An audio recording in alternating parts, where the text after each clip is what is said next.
बारिश की उस रात मुझे आज भी साफ साफ याद है।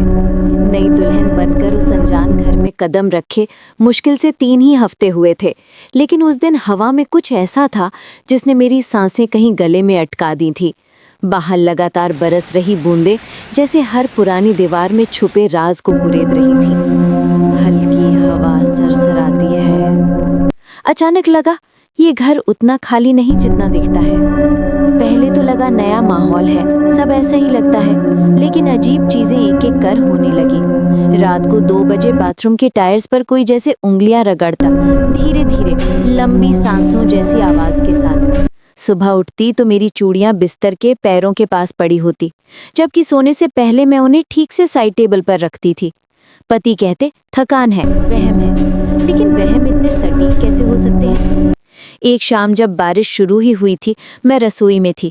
पीछे से कदमों की आहट आई, जैसे कोई धीमे धीमे चलते हुए मेरी तरफ बढ़ रहा हो। मैंने मुड़कर देखा, कोई नहीं, लेकिन हवा अचानक ठंडी पड़ गई थी, जैसे किसी ने मेरी गर्दन के पास सांस ली हो। मुझे लगा शायद खिड़की खुली है, मगर सारी खिड़कियां बंद थी। रात होते होते बारिश बेकाबू होने लगी, बिजली गुल हो गई और पूरा घर अंधेरे में डूब गया। मैं लैंप लेकर कमरे में आई तो देखा हमारी शादी की तस्वीर जो दीवार पर टंगी थी अब फर्श पर गिरी पड़ी थी। कांच टूटा नहीं था, लेकिन तस्वीर में एक अजीब चीज थी। मेरी आंखें किसी दूसरी दिशा में देख रही थी, जबकि असल तस्वीर में मैं सीधे कैमरे की तरफ देख रही हूँ। दिल की धड़कन रुक रुक कर चलने लगी।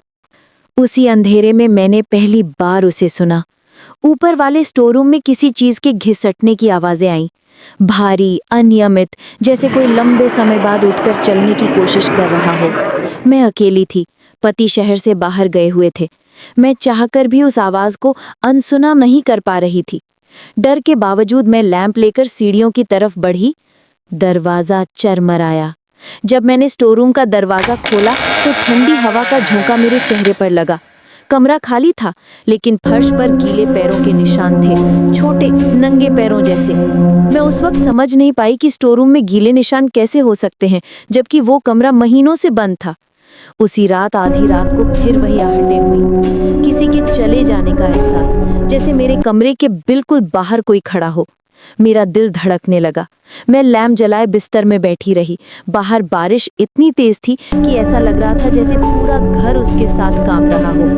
तभी अचानक दरवाजे की दूसरी तरफ से किसी के नाखून रगड़ने की आवाज आई, धीमी पर लगातार। मैं हिम्मत करके धीरे से दरवाजा खोलने ही वाली थी कि वो आवाज बंद हो गई। बाहर कोई नहीं था, सिवाय एक हल्की सी गंध के, जैसे भीगे बालों से टपकता पानी।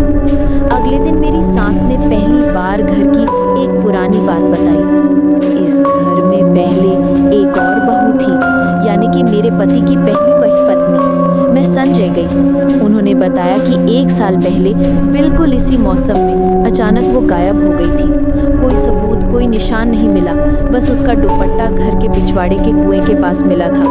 पुलिस ने केस बंद कर दिया।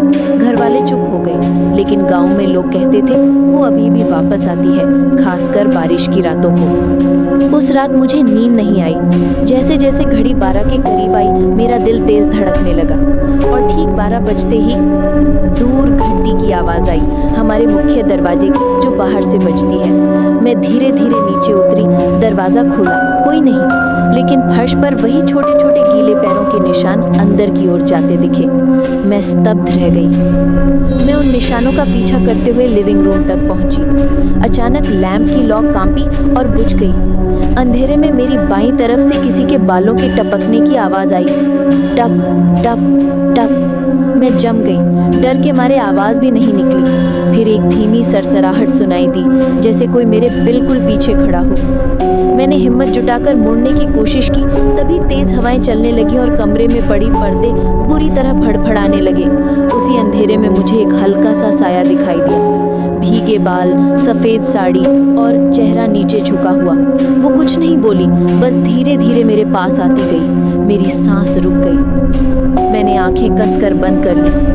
जब खोली, वो गायब थी, लेकिन फर्श पर मेरे ठीक सामने एक पुराना सा दुपट्टा पड़ा था, भीगा हुआ, ठंडा और किनारों पर मिट्टी लगी हुई। मैं कांपते हाथों से पीछे हट गई। तभी ऊपर वाले स्टोर रूम का दरवाजा अपने आप बंद हो गया, तेज आवाज के साथ। और उसके बाद सारे निशान, सारी आवाजें एकदम शांत, जैसे वो बस मुझे ये बताने आई हो कि ये घर सिर्फ मेरा नहीं है।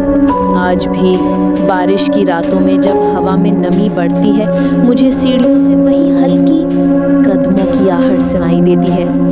लोग कहते हैं वो अपनी कहानी पूरी करने वापस आती है, लेकिन मैं जानती हूँ वो घर नहीं, किसी और चीज की तलाश में है।